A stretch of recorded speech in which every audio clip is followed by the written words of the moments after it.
Alright guys, we're learning a Bach minuet in D minor today. Let's see what it sounds like.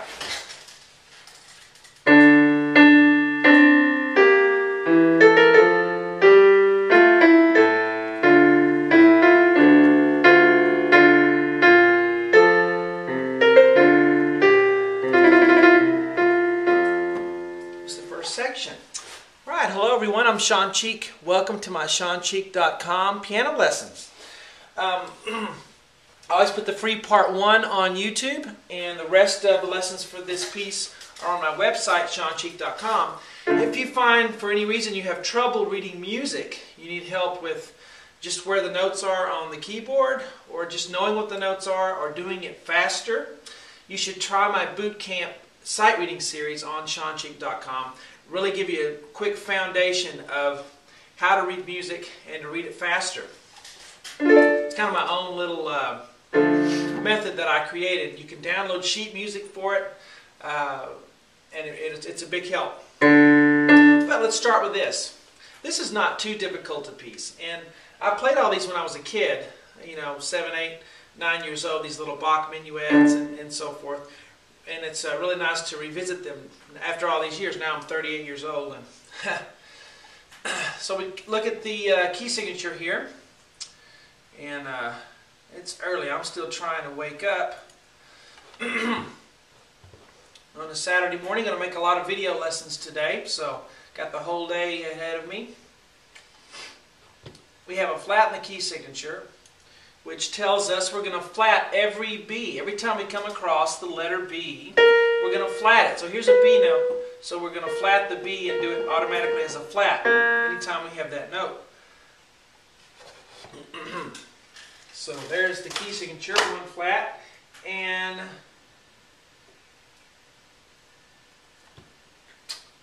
let's see, I need to clear this.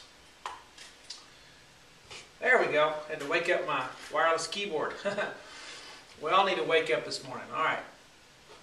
Time signature is 3/4, so 3 counts per measure, and that's a typical time signature for minuet. 3 counts. A lot of these old dances were in 3, some sort of 3. Okay, so 3 counts per measure. Quarter note gets the beat is what the 4 means on the bottom. And so counting to 3. Let's get started with the right hand. We have 3 Ds, okay, so we start off with a D, and we have 3 of those in the right hand. D in the middle of the piano. 1, 2, 3. So 3 Ds there. We're going to look at the left hand now. Yes, what's the matter? Never mind, I talked to him. Okay. Alright, so we go low D with the left hand, and then we'll go up to high D. And then the last one we'll have is a middle C. Okay? So we play those 3 together, starting right here. 1, 2, 3. Now, yes, the left hand and the right hand have the same note. So why write it? Because this is a different voice. Okay? There's maybe, you know, 2 instruments. Think of 2 instruments, a clarinet and a bassoon. The clarinet plays this. And the clarinet's going to, you know, not leave that D out just because the bassoon plays it too. Okay, so it's kind of a mental thing. So, but yeah, they have the same notes. You just have to choose which hand you want to play it. You can have both play it.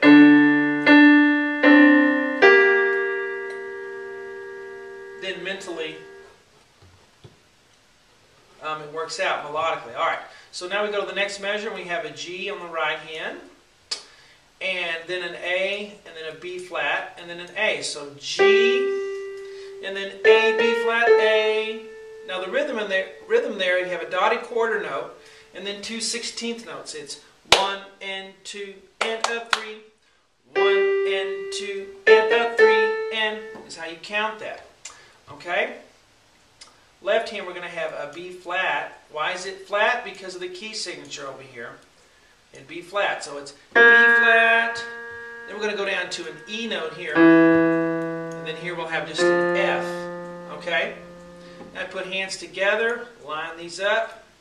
Notice the left hand comes in between there. So let's start right here with this measure. 1 and 2 and a 3 and, okay? 1 and 2 and a 3 and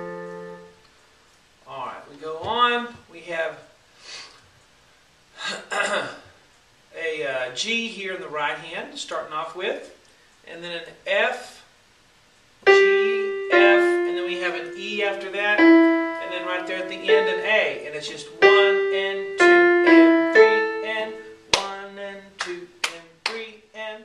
Left hand has a G note to start with, and then an A, and then a low A. I'll put our hands together, and we have 1 and 2 and 3 and.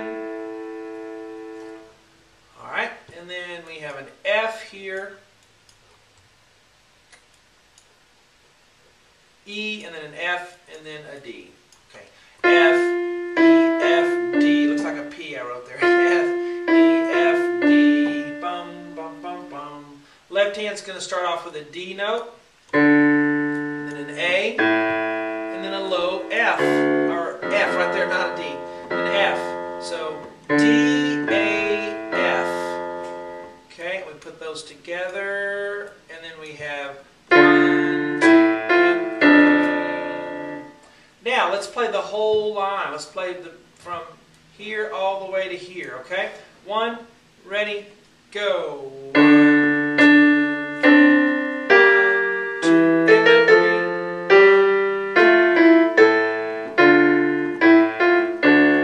and typically you would play non-legato on the 8th notes.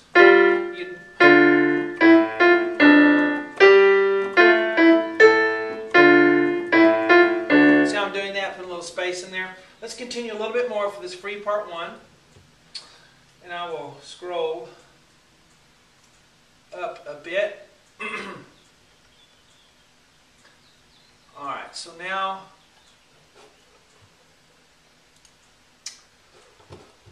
looking at the right hand here, we're going to play.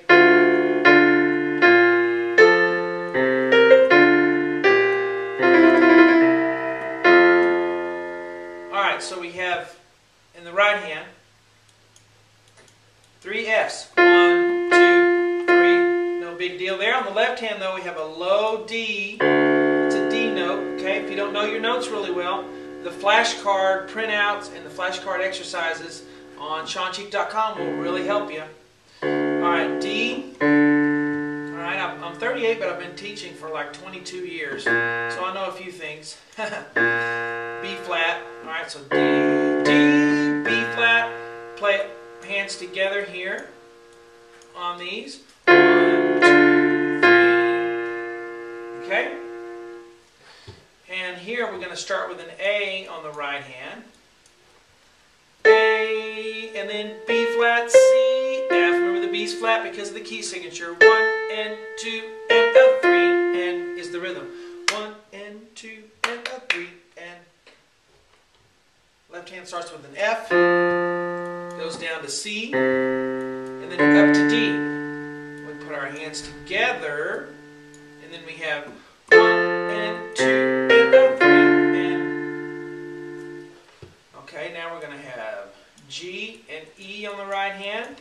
1, 2, 3. The left hand is going to have B flat and a C. B flat, C. Put hands together. 1, 2. And then right here at the end we have a low C on the left hand down there. So it'd be 1, 2, 3. Now what you can do a lot of times at a cadence, and a cadence just means the end of a musical section, they would put a trill. Even though it wouldn't be written in the music, they would do something like that, a little ornament. In the time period they would do that. They would just, add these things.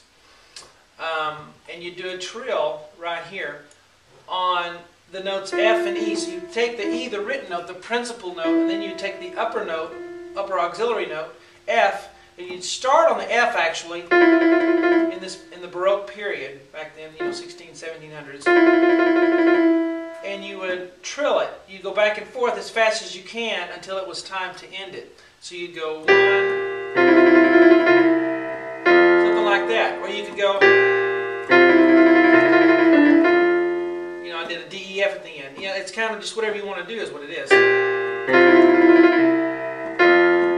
Alright, and there they're difficult. You know, they kind of take some getting used to because you're not really counting a trill. You're just playing as fast as you can till the time's up.